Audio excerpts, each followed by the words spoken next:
हिंदू हृदय सम्राट शिवसेना बाळासाहेब ठाकरे आपल्या राज्यघटनेचे शिल्पकार भारतरत्न डॉक्टर बाबासाहेब आंबेडकर यांना अभिवादन करतो। आपल्या पक्षाचे पक्षप्रमुख आणि महाराष्ट्र राज्याचे माजी मुख्यमंत्री आदरणीय उद्धवसाहेब ठाकरे, राष्ट्रवादी काँग्रेस पक्षाचे राष्ट्रीय अध्यक्ष आदरणीय शरदचंद्रजी पवार साहेब, काँग्रेस पक्षाचे राष्ट्रीय अध्यक्ष आदरणीय खरगे साहेब आणि आपल्या महाराष्ट्राचं आणि आपल्या पक्षाचं उद्याचं भवितव्य आपले नेते आदरणीय आदित्यजी ठाकरे साहेब, व्यासपीठावर उपस्थित असलेले या तालुक्याचे ज्येष्ठ नेते माजी आमदार मोकलभाई, व्यासपीठावर उपस्थित असलेली सर्वच महाविकास आघाडीची नेते मंडळी, ज्येष्ठ पदाधिकारी, महिला पदाधिकारी, युवा सेनाचे पदाधिकारी, पत्रकार मित्र आणि मोठ्या संख्येने उपस्थित असलेल्या बांधवांनो, भगिनींनो आणि सहकारी मित्रांनो, आज हजारोच्या संख्येने तुम्ही या ठिकाणी उपस्थित आहात। मोठ्या जोशात आहात, मोठ्या प्रेमात आहात, उत्साहात आहात। अशाच पद्धतीने 20 तारखेला आपल्या सर्वांना एक पवित्र असं राष्ट्रीय कर्तव्य पार पाडायचं आहे। आपल्या सर्वांना 2.5 वर्षापूर्वी या महाराष्ट्रामध्ये जी गद्दारी झाली ती गद्दारी माती मोल करायची आहे आणि ती माती मोल करण्याकरता म्हणून 20 तारखेला असेच घराघरातून हजारोच्या संख्येने बाहेर या। कुणी कोणाला मतदान केंद्रावर चल म्हणून म्हणण्याची आवश्यकता नाही, मी कशाने जाऊ हे विचारण्याची आवश्यकता नाही। स्वतःहून मतदान केंद्रामध्ये जा आणि त्या मतदान केंद्रावर गेल्यानंतर आपले भाऊ संजय कदम यांच्या नावासमोर मशाली ही निशाणी दिसेल, त्या मशाली समोरचं बटन दाबून आपल्या भाऊला हजारो मतांनी विजयी करा, अशा प्रकारचा आग्रह आणि विनंती करण्याकरता म्हणून मी या ठिकाणी उभा आहे। बांधव, तुमचा सगळ्यांचा उत्साह बघितला तर फार काय मी तुम्हाला काही सांगायला पाहिजे अशातला भाग नाही, परंतु तरी देखील काही गोष्टी या तुमच्या सर्वांच्या समोर मांडल्या पाहिजेत, सांगितल्या पाहिजेत। ही निवडणूक ज्या वेळेला सिंधुदुर्गापासून इथं आलो, मोहम्मदभाई रकांगींनी तोंडाने उल्लेख नाही केला परंतु हाताने इशारा केला, तुम्ही पूर्णपणे समजलो आणि आदित्य साहेब पण समजलो। ही निवडणूक जशी गद्दार विरुद्ध खुद्दार आहे तशीच धनशक्ती विरुद्ध जनशक्तीची निवडणूक आहे, हे विसरू नका। आज धनशक्ती ही 50 खोक्यामधून ज्यांच्याकडे गेले ते सावंतवाडीचे दीपक केसरकर यांच्या विरोधात सामान्यातला सामान्य एक शिवसेनेचा राजन तेली निवडणूक लढतोय। एका चंगू समोर माझा सहकारी वैभव नाईक निवडणूक लढतोय, दुसऱ्या मंगू समोर आमचा संदेश पारकर निवडणूक लढतोय। राजन साळवी विधिमंडळातला माझा सहकारी त्या ठिकाणी एका धनाढ्य बलाढ्य अशा उमेदवारासमोर निवडणूक लढतोय। त्या ठिकाणी बाळ माने हे सुद्धा इथं उदय सामंत सारख्या एका धनाढ्य आणि मस्तावल माणसाच्या समोर निवडणूक लढतायत। चिपळूण मध्ये सुद्धा तिथे राष्ट्रवादी शरदचंद्र काँग्रेस पक्षाचे उमेदवार प्रशांत यादव हे सुद्धा निवडणूक लढतायत। आणि या ठिकाणी सामान्यातला सामान्य तुमच्या सर्वांच्या मध्ये बसणारा, अरे भजन असलं की हातामध्ये टाळ घेऊन वारकऱ्यांमध्ये रगणारा, पंढरीच्या एकादशीला कालच एकादशी झाली, परवांच्या दिवशी मंगळवारी एकादशी झाली, मंगळवारच्या एकादशीला पंढरपूरच्या वाळवंटामध्ये ज्ञानबा तुकाराम म्हणून तुमच्यामध्ये तुमच्यासारखा होणारा, तिथं एखादा जर का नमन असेल, एखादा कीर्तन असेल, एखादा भजन असेल, नाहीतर शिमग्यातला त्या ठिकाणी तो जो शंकासुराचा नाच असेल तो नुसता बघितला तरी माझा भाऊ उतरतो आणि तुमच्याप्रमाणे होऊन तुमच्यासारखा नाचतो ना। कुठे अपघात होऊ द्या, कुठे ऍक्सिडेंट होऊ द्या, कोणाचं मैत होऊ द्या, कोण विद्यार्थी एखादा परीक्षेमध्ये पास होऊ द्या, कोणाला एखादं प्रमोशन मिळू द्या, कुठल्या एखाद्या अधिकाऱ्याला प्रमोशन मिळू द्या, दिवस नाही रात नाही हा नेता नव्हे तर तुमचा भाऊ म्हणून प्रत्येकाच्या सुखदुःखामध्ये सहभागी होणारा माणूस आहे. तुमच्या प्रत्येकाच्या सुखदुःखामध्ये सहभागी होणारा माणूस आहे. मग पलीकडच्या बाजूला धनशक्ती आहे, पलीकडच्या बाजूला धनशक्ती आहे. मग या धनशक्तीला तुमच्यासारखी अफाट जनशक्ती हरवणार आहे की नाही हरवणार आहे? हरवणार ना. आणि म्हणून ही निवडणूक गद्दार विरुद्ध खुद्दार जशी झाली तशी धनशक्ती विरुद्ध जनशक्ती होणार आहे. सामान्यातल्या सामान्य माणसाला, गरीबातल्या माणसाच्या घराघरामध्ये एक आत्मविश्वास जागवा, एक आत्मविश्वास त्याच्या मनामध्ये असा निर्माण करा की माझ्याकडे पैसे नाही पण माझ्याकडे कौशल्य आहे, माझ्याकडे जनतेची सेवा आहे पण माझ्याकडे पैसे नाहीत म्हणून मी निवडणूक लढवू शकत नाही, असा संदेश पाठवला तर हे लोकशाहीला धोक्याचं आहे. हे लोकशाहीला धोक्याचं आहे. म्हणून हा संदेश पाठवा की कितीही पैसे असू द्या, त्या पैशाचा पराभव आमच्या निष्ठा केल्याशिवाय राहणार नाहीत. ही दाखवण्याची संधी तुम्हाला आलेली आहे, ही दाखवण्याची संधी आलेली आहे. आणि म्हणून मित्रांनो मी तुम्हाला एवढंच सांगतो की आणखीन एका गोष्टीची काळजी तुम्हाला घेण्याची गरज आहे, खूप काळजी घेण्याची गरज आहे. या भागामध्ये उभ्या आयुष्यात तुमच्या डोळ्यासमोर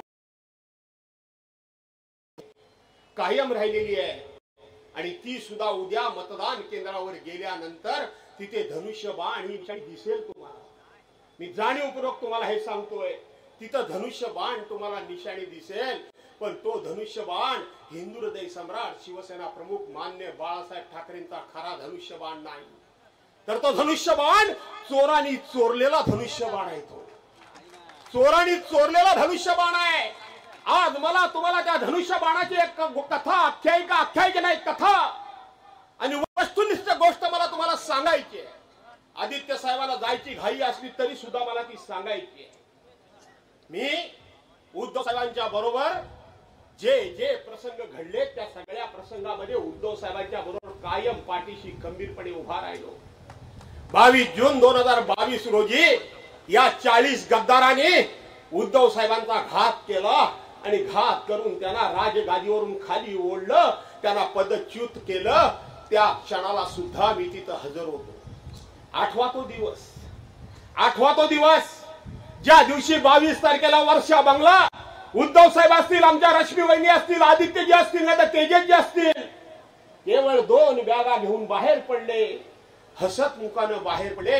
दरवाजाला फुलांचं तोरण होतं, दरवाजाला तोरण होतं. उद्धव साहेब शांतपणे दरवाजातून बाहेर आले. नेहमीप्रमाणे सर्वांना हात जोडून त्या माणसाने अभिवादन केलं. चेहऱ्यावर कुठलंही दुःख नव्हतं, निराशा नव्हती, पद गेल्याचं अजिबात त्या ठिकाणी दुःख नव्हतं. हसत मुखानं ते पहिल्या त्यांनी त्या ठिकाणी सर्वांचं स्वागत केलं. धो धो पाऊस पडत होता. उद्धव साहेब गाडीतून आपल्या मातोश्रीकडे चालले होते आणि उभा महाराष्ट्र ओक्साबोक्षी रडत होता. उभा महाराष्ट्र ओक्साबोक्षी रडत होता. एका प्रामाणिक माणसाला, एका सज्जन माणसाला, एका सरळ माणसाला त्याच्याच माणसाने विश्वासघातानं आधा बंगला सोडायला लावला. याचं दुःख उभ्या महाराष्ट्राला त्या दिवशी झालं होतं. ते उद्धव साहेब मी बघितले. उद्धव साहेब म्हणजे सत्ता गेलेले उद्धव साहेब मी बघितले. त्यांच्यावर एवढं मोठं प्रचंड अशा प्रकारची शस्त्रक्रिया झाली. दुसऱ्याच्या हाताच्या आधारानं उद्धव साहेब बसत होते, उठत होते. ते मी उद्धव साहेब बघितले. उद्धव साहेबांनी मुख्यमंत्री पदाचा राजीनामा दिला. त्या दिवशी राज्यपाल भवनावर उद्धव साहेबांच्या बरोबर मी गेलो होतो. आदित्यजी देखील होते. ते उद्धव साहेब मी बघितले. मोकळ भाई तेही मी उद्धव साहेब बघितले. चारी बाजूने आरोप प्रत्यारोप होत होता. चारी बाजूने कोले कुत्रे त्यांना घेरण्याचा प्रयत्न करत होते. त्या वेळेला कायम मी उद्धव साहेबांच्या आजूबाजूला बसून निरीक्षण करत होतो. मला उद्धव साहेबांचं कौतुक एवढ्या करता वाटत होतं की एकदाही त्यांच्या चेहऱ्यावर मी कधी दुःख बघितलं नाही, निराशा बघितली नाही, हतबल झालेले बघितले नाही. अरे खचलेले तर अजिबात उद्धव साहेबांना मी बघितले नाही. धीर गंभीरपणे आपले रोजचे नित्याचे व्यवहार पार पाडले. आणि एक दिवस संध्याकाळी मी भांडुपला तिथले आमचे रमेश कोरगावकर नावाचे आमदार होते, त्यांच्या सभेला गेलो होतो. मी सभा आटपून आलो आणि घाटकोपर मध्ये एबीपीचा प्रतिनिधी, चॅनलचा प्रतिनिधी राजू सोनवणे यांनी मला फोन केला. ऐकून घ्या मित्रांनो, फोन केला आणि सांगितलं भास्करराव घात झाला. बोलो काय झालं? तर निवडणूक आयोगानं आपला पक्ष गद्दारांना दिला, मिंद्यांना दिला. आपल्या पक्षाचं नाव गद्दारांना दिलं, मिंद्यांना दिलं आणि आपला धनुष्यबाण सुद्धा गद्दारांना दिला, मिंद्यांना दिला. मी अस्वस्थ झालो. थोड्या वेळाने मी सावरलो आणि उद्धव साहेबांना फोन केला. साहेब मी असं ऐकतोय, ते खरं आहे का? खरं आहे का? साहेब म्हणाले खरं आहे. साहेब मी आता इकडून जातोय, मी येऊ का? साहेब शांतपणे म्हणाले आता येऊ नका भास्करराव, उद्या या. आणि पुढचं ऐका. दुसऱ्या दिवशी आम्ही नेते मंडळी उद्धव साहेबांना भेटायला गेलो. नेहमी सारखे उद्धव साहेब शांतपणे खुर्चीवर बसले होते, पण सारखा खिशातला रुमाल काढून या डोळ्यातून एकदा इकडं पाणी पुसत होते, इकडं पाणी पुसत होते. मी कधी कुठली गोष्ट मनामध्ये ठेवत नाही. सगळे नेते माझ्याकडे बघत होते. मी उद्धव साहेबांना स्पष्टपणे विचारलं, उद्धव साहेब आज तुम्ही सारखे डोळे पुसताय. उद्धव साहेब म्हणाले नाही, जरा डोळ्याला काहीतरी झाल्यासारखं वाटतंय, सारखं पाणी येतंय, चष्मा बरोबर सूट झाला असं वाटत नाही, नवीन चष्मा घेतलाय म्हणून पाणी येतंय. मी सांगितलं नाही उद्धव साहेब मी तुम्हाला तुमचं मुख्यमंत्रीपद गेल्यानंतर सुद्धा बघितलंय. कोरोनाच्या संकटामध्ये या माझ्या महाराष्ट्रातल्या 12.5-13 कोटीला जनतेला वाचवताना तुमची धडपड सुद्धा मी बघितली आहे. तुम्हाला राजीनामा देताना पण मी बघितलंय, पक्ष फुटताना पण मी बघितलंय, पण तुमचा चेहरा कधी मी पडलेला बघितला नाही. उद्धव साहेब तुम्ही काहीतरी आमच्यापासून लपवताय, पण तुमचा चेहरा तुम्हाला लपवता येत नाहीये. या माझ्या एका वाक्यावर शेवटी ते पण माणूसच आहे तो, त्यांचा बांध फुटला. त्यांच्या डोळ्यामधून घळघळ पाणी आलं आणि त्यांच्या बाजूला उभे असलेले रवी म्हात्रे, जे मोठ्या साहेबांबरोबर बाळासाहेबांपासून त्या ठिकाणी त्यांच्याबरोबर काम करतात, ते रवी म्हात्रे मला म्हणाले, तेही रडायला लागले, आम्ही रडायला लागलो. आणि ते रवी म्हात्रे म्हणाले, भास्करराव काय विचारता, काय विचार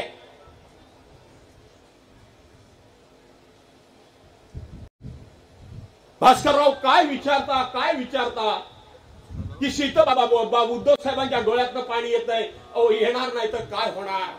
आणि मग रवी म्हात्रेंनी आपल्या खिशातला एक छोटीशी वस्तू काढली, आमच्या सगळ्यांच्या हातावर ठेवली. लक्षात घ्या बांधवांनो, भगिनींनो, आपल्या हातावर ठेवली आणि आमच्या समोर ठेवली. सांगितलं हा धनुष्यबाण, सोन्या चांदीचा बनवलेला धनुष्यबाण, कधी आम्हाला 88-89 साली धनुष्यबाण ही आम्हाला निशाणी मिळाली, त्या दिवसापासून हिंदू हृदय सम्राट शिवसेना प्रमुख मान्य बाळासाहेब ठाकरे यांनी ही धनुष्यबाण निशाणी देवाऱ्यामध्ये ठेवली. अरे देवाप्रमाणे त्याचं आयुष्यभर पूजन केलं. बाळासाहेबांच्या नंतर उद्धव साहेब या धनुष्यबाणाचं पूजन करतायत आणि तो धनुष्यबाण आज आमच्या देवाऱ्यातून बाहेर आला. डोळ्यातून पाणी येणार नाही तर काय होणार, डोळ्यातून पाणी येणार नाही तर काय होणार. हा किस्सा एवढ्या करता सांगतोय की उद्या मतदान केंद्रावर गेल्यानंतर तुम्हाला तिथे धनुष्यबाण दिसणार आहे. आज जे हरामखोर सांगतात की उद्धव शिवसेना प्रमुखांच्या आम्ही खऱ्या अर्थानं वारसदार आहोत, खरी शिवसेना आमची आहे, धनुष्यबाण आमच्याकडे म्हणून हे सांगतात. आणि त्यांच्या बॅनरवर शिवसेना प्रमुखांचा फोटो सुद्धा ते लावतात. बांधवांनो, भगिनींनो, त्या शिवसेना प्रमुखांच्या आत्म्याला काय वाटत असेल याचा विचार करा. त्या शिवसेना प्रमुखांच्या आत्म्याला काय वाटत असेल त्याचा विचार करा. अरे हा धनुष्यबाण जो त्यांच्या समोर आहे तो चोरलेला आहे. चुकून जरी त्या धनुष्यबाणावर तुमचा हात गेला तर चोराचे साथीदार म्हणून आपली ओळख होईल. ही तुम्हाला मान्य आहे? ही तुम्हाला मान्य आहे का? या चोरांनी चोरून नेलेला धनुष्यबाण, त्याच्या समोर जर मतदान कुणी केलं, जो तो कोणी म्हणून शिवसेना प्रमुखांना मानतो, शिवसेना प्रमुखांचे वारसदार, विचारक, हकदार, आम्ही शिवसेना प्रमुखांचे शिवसैनिक म्हणून छाती पिटावून सांगतात, त्यांच्या सत्ताविवेक बुद्धीला माझं आव्हान आहे की ह्या धनुष्यबाणावर शिक्का मारला तुम्ही सांगता, त्यांना लाजा वाटत नाहीत. पण ह्या सामान्यातला सामान्य माणूस बसलेला हा शिक्का मारेल, तो मसालीच्या समोरच बटन दाबेल, बाकी कोणाचं दाबणार नाही, बाकी कोणाचं दाबणार नाही। बांधवांनो भगिनींनो, अंगाचा भडका उठतो, अंगाचा भडका उडतो, संताप येतो, चीड येते, संताप येते, चीड येते। पण ही चीड तुम्हाला सुद्धा येते, पण आमच्यासारखं तुम्ही बोलू शकत नाही, आमच्यासारखं तुम्ही भांडण करू शकत नाही। पण तुम्ही मात्र एक करू शकता की तुमच्या बोटातली ताकद जी उद्धव साहेबांनी सांगितलेली आहे ती ताकद या निवडणुकीला दाखवू शकता। तुम्ही लोकसभेला तुमची ताकद दाखवलीत, आता विधानसभेला ताकद दाखवा आणि या कोकणातले पाचीच्या पाची आमदार हे निवडून आणा। आणि खऱ्या अर्थानं आम्ही प्रामाणिक आहोत, आम्ही निष्ठावंत आहोत, आम्ही एकनिष्ठ आहोत हे फक्त बोलू नका, त्या एकनिष्ठेची ती साक्ष आणि त्याचे इतिहास लिहिणारे इतिहासकार म्हणून तुमची या नोंद होईल, म्हणून तुम्हाला विनंती करतो। अवघड काय नाहीये। संजयराव कदम आतापर्यंत जे तंत्र सांगितलं ते अवलंबत आहे, अवलंबन चांगला अवलंबत घ्यावे। आतापर्यंत जी आयडिया दिली त्याप्रमाणे चालताय ना। पुढचे 4-5 दिवस शिल्लक राहिले, थोडं शांत ठेवा। वहिनी तुरीचं पाणी गरम करून जरा डोक्यावर ठेवा, बरोबर आहे ना। मी ह्याला सांगितलं तुझा वीक पॉइंट काय आहे। विरोधकाची चाल ओळखून संजय कदम खेळी खेळावी लागते आणि म्हणून सांगितलं थोडं डोकं शांत ठेवा। मी रामदास कदमांना जाहीरपणे इथून धन्यवाद द्यायला उभा आहे। खरं तर मी त्याचं नाव पण कधी घेत नाही, घेतो काय, काय म्हणतो मी त्यांना काय काय विसरलो रे मी, काय ऐकून आलं रे, हे इकडचे बोलत नाही, बहुतेक तिकडनं आलेले दिसत आहेत। हा, आणि म्हणून काही काळजी करू नका। मध्यंतरी मराठा कुणबी हा आरक्षणाचा विषय आला, वाटेल तेवढ्या कुणबी समाजाला शिव्या कोणी दिला नाही की नाही दिला? कुणबी समाजाचा कमीपणा कोणी केला? आम्ही ह्यांच्यावर रोटी बेटी तिचा व्यवहार करत नाही म्हणून कोण बोलला? राणे बोलला की नाही तो? हे राणे म्हणजे साहेब ते तिकडचे राणे नव्हे, हे चांगले राणे, हे कोंबड्या मिळ्या पाळत नाही। आणि वेळ होतोय म्हणून सांगितलं असतं मी। आणि म्हणून कुणी शिव्या दिल्या? माझ्या मुस्लिम बांधवांना या ठिकाणी मला विनंती करायची आहे, त्या रामदास कदमांनी तुमच्याबद्दल दिलेल्या शिवीगाळ, तुमच्याबद्दल बोललेले सगळे शब्द याची क्लिप प्रत्येक मुस्लिमाच्या मोबाईल मध्ये आहे की नाही? आहे ना? अरे स्वाभिमान नावाची गोष्ट काय आहे का नाही? त्या माणसाला तुम्ही मत द्याल नाही, काळजी करू नका। दुसरी गोष्ट, सूर्यकांत दळवी भरीकडे जाऊ दे, त्याचा सुद्धा आत्मा वर खाली होतच असेल, बरोबर आहे का नाही? कुठेही चुकून आलो, त्यांना आई बहिणीवर शिव्या सकाळ संध्याकाळ कुणी दिल्या होत्या? यानेच दिल्या होत्या। दुसरी गोष्ट, मला भाजपाला सांगायचं आहे की रामदास कदम म्हणजे डूक धरणारा, सरपटणारा कोण? सरपटणारा। तुम्ही त्याला भाजपवाल्यांनी पुरेपूर दुखावलेला आहे, दुखावलाय की नाही? भाजपवाल्यांनी दुखावलेला आहे आणि भाजपवाल्यांनी दुखावलेला असल्यामुळं तूर्त त्याची निवडणूक आहे म्हणून तो गप्प आहे, बिळामध्ये मान खाली घालून आहे। तो तुम्हाला निवडणूक झाल्यानंतर डंख केल्याशिवाय राहणार नाही, हे 100% मी तुम्हाला सांगतो। आणि म्हणून त्यापेक्षा हा माझा मित्र बरा आहे। हा बरा आहे की नाही? नक्की बरा आहे की नाही? हे दिसायला तर आहेच त्याच्यापेक्षा बरा, पण हा बरा आहे का नाही? आणि म्हणून रामदास कदमांनी आपल्या पोराला पाडायची सोय रामदास कदमांनीच केलेली आहे, तुम्ही काळजी करू नका, बरोबर आहे? त्यामुळे त्यांच्याबद्दल बरं वाईट काय मी आज बोलत नाही, सध्या ते माझ्याबद्दल फारच चांगलं बोलतात। ते 100 वेळा माझ्या विरोधात बोलले तर मी एकच असा शब्द वापरतो की बस पुन्हा काय बोलायची हिंमत होत नाही। आणि म्हणून बांधवांनो भगिनींनो, आपल्याला आदित्य साहेबांचं भाषण ऐकायचं आहे। मी पुन्हा एकदा आपल्या सर्वांना विनंती करतो, काय म्हणाले परवांच्या दिवशी उत्तर प्रदेशचे मुख्यमंत्री योगी आदित्यनाथ या माझ्या महाराष्ट्रामध्ये काय बोलले आठवतंय का तुम्हाला? काय म्हणाले? बटेंगे तो कटेंगे बोलले की नाही? योगी आदित्यनाथ मला सांगायचं आहे, हे बघा सगळं इथं हिंदू, मुस्लिम, बौद्ध, शीख, ईसाई, ख्रिश्चन, जैन, गुजराती सगळे इथं बसले आहेत. यांना कोण बाटणार? कोण बाटणार आहे? माझ्याकडे जनतेची सेवा आहे, पण माझ्याकडे पैसे नाहीत म्हणून मी निवडणूक लढवू शकत नाही असा संदेश पाठवला तर हे लोकशाहीला धोक्याचं आहे. उद्धव बाळासाहेब ठाकरे उभे आहेत, आदित्य उद्धव ठाकरे उभे आहेत आणि त्याच्या पाठीमागे आम्ही सुद्धा उभे आहोत. कोण काटणार आहे यांना? कोण नाही. अरे आम्हाला ह्या देशामध्ये एकच नारा आहे. आज पंडित जवाहरलाल नेहरूंची जयंती आहे. आम्हाला एकच नारा माहिती आहे की हम सब, अरे हम सब, हम सब. तो कौन बताएगा और कौन कटाएगा? कटाएगा कोई हमें? किसी की मजाल है? नहीं है. फक्त आता निवडणुकीच्या शेवटी इकडे काही बटाया बिटाया करू नका म्हणजे झालं. तेवढी काळजी घ्या अशी विनंती करतो आणि पुन्हा एकदा आपल्या सर्वांना धन्यवाद देतो. भाऊ तुम्हाला शुभेच्छा देतो, 100% शुभेच्छा देतो. तुमच्या लढवय्यापणाची, तुमच्या हिमतीची मी दाद देतो, मी दाद देतो, मी कौतुक करतो. मी तुमच्या पाठीशी मोठा भाऊ म्हणून उभा राहतो. मी मेहरबानी कोणावर करत नाही, तो माझा कर्तव्याचा भाग आहे म्हणून मी उभा राहतो. पण तुमच्या समोर या ठिकाणी दाद देतो. आदित्यजी तुमच्या परवानगीनं फक्त एक उदाहरण देतो, 1 मिनिट फक्त घेतो. घेऊ काय? एकच उदाहरण देतो. मित्रांनो, पूर येतो, महापूर येतो. येतो ना? महापूर येतो की नाही? आपल्याकडे कोकणात तर लयच पूर येतो. येतो की नाही? पूर आल्यानंतर त्या नदीमध्ये, त्या पुरामध्ये, त्या महादेमध्ये मोठमोठी झाडं झुडपं वाहून जातात की नाही? मोठमोठे ओढके वाहून जातात की नाही? प्रचंड मोठे ओढके त्या पाण्याच्या प्रवाहावर वाहून जातात, प्रचंड वाहून जातात. पण त्याच पाण्यामध्ये एवढासा मासा हा प्रवाहाच्या बरोबर वाहून जात नाही, तर प्रवाहाच्या विरुद्ध दिशेने पोहतो की नाही? चढणीचे मासे आणि उतरणीचे मासे माहिती आहेत की नाही? तुम्हाला माहिती आहे का? चढणीचे मासे आणि उतरणीचे मासे. ज्या वेळेला पूर येतो तेव्हा मासे वरती येतात, त्या प्रवाहाच्या विरोधात पोहून येतात आणि मोठमोठे ओढके प्रवाहावर वाहून जातात. अरे हा तुमचा भाऊ दिसाला एवढासा असला तरी याच्या हिमतीची दाद द्या.